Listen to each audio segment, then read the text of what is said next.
Learning and development for me isn't just about a course. It's not just about going on training. It's not just about looking at e-learning. We need to make sure that we're thinking about learning and development in the widest possible sphere and making it part of our day-to-day work. If people are given opportunities to learn and develop at work, it enables them to feel better about their job they're doing. It supports their motivation at work. It can support them to feel as a valued member of the team. I think it also supports our colleagues to think about where they might want to progress on to future job opportunities. And for our public services in Wales, we need people to grow and progress and to develop.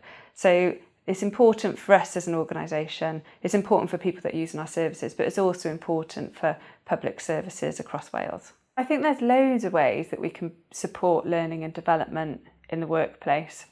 And some of that is about creating the environment in how we work and how we expect colleagues to work and learn as part of their everyday work and job responsibilities. So if you want to develop and if you want to learn, you need to be able to listen and hear from others. A culture is about how things feel, how things are day to day, not just what's written on a nice glossy brochure. And people have to feel that and they have to trust in that.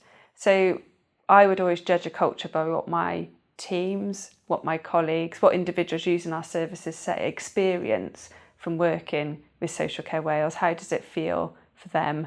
How do they feel that we operate? How can we improve what we do? How can we keep learning to improve our development and setting an environment where we're open to hear that feedback?